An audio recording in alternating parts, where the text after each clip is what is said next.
Hoy por hoy prácticamente todos los días, si no día por medio, encontramos en los periódicos y en los medios de comunicación discusiones sobre el sistema tributario. Un infierno fiscal. Bolivia es un infierno fiscal.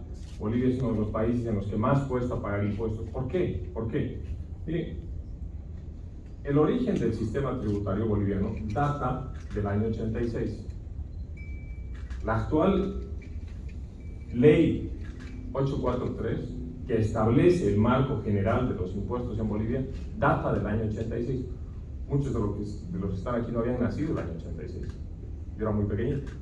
El año 86, el país salía de un proceso de hiperinflación, había un proceso de relocalización de trabajadores mineros hacia otras áreas, el Estado estaba en un caos, se imprimían billetes todos los días, había que cambiar billetes todos los días. Y el año 86, el gobierno lo que hizo es poner un freno a esa situación con el famoso decreto 21060 y una serie de normas que crearon un nuevo Estado, dentro de los cuales se incluía la ley de reforma tributaria, que básicamente lo que hizo fue darle una respuesta a la crisis económica y a altas tasas de inflación. Recuerden que en esas épocas, en el 86, Bolivia rompió el récord mundial de hiperinflación. No hubo un país que tenga tanta inflación como Bolivia. Entonces, el sistema tributario a lo que apuntaba es a darle una solución a ese problema. Reformuló el sistema tributario. El sistema tributario tenía muchos impuestos y lo reformuló en una sola ley en la que existían solamente 6 impuestos. Y además, se crearon unos regímenes especiales. Entonces, tenías el régimen tributario general con el IVA, el ITE y el IVA, y unos regímenes especiales.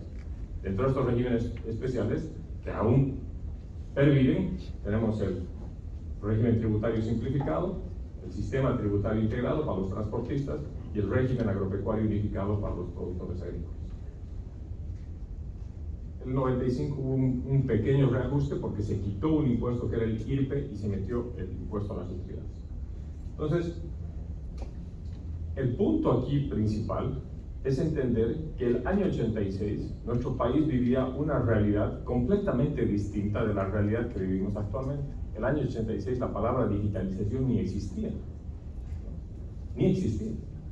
La realidad económica y social de nuestro país era completamente distinta a la realidad económica que tenemos hoy. Hoy por hoy, para nadie es un secreto que nuestro país está pasando por algunas dificultades macroeconómicas.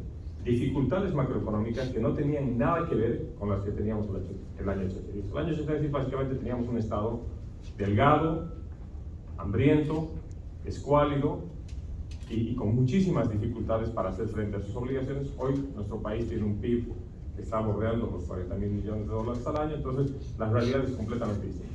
Ese es uno de los motivos por los cuales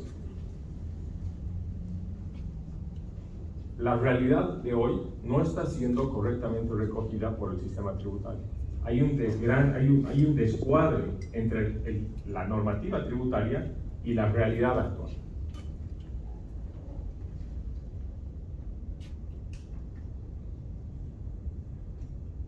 ¿Cómo está más o menos el ámbito de las recaudaciones?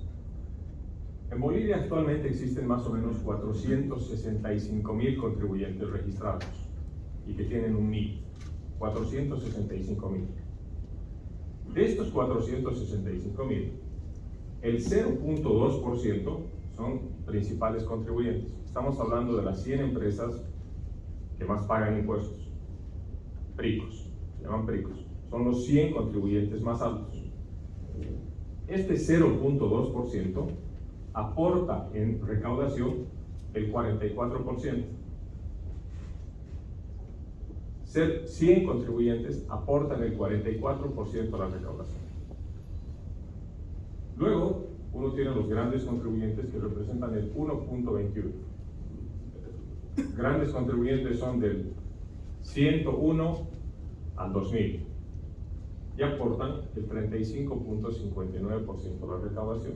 Es decir, que entre los 2.000 primeros contribuyentes, más grandes contribuyentes, se está aportando cerca del 80% a la recaudación de impuestos.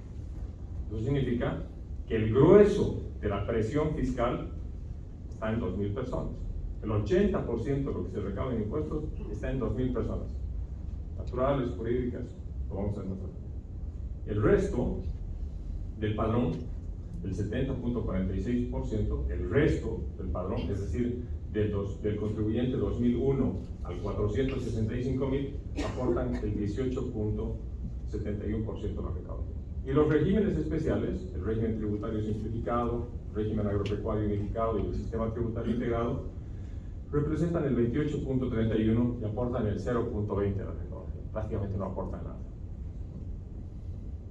En términos de conformación del sistema, básicamente las personas jurídicas, es decir, las empresas, representan el 9.5% del padrón y aportan el 80.49% de la recaudación.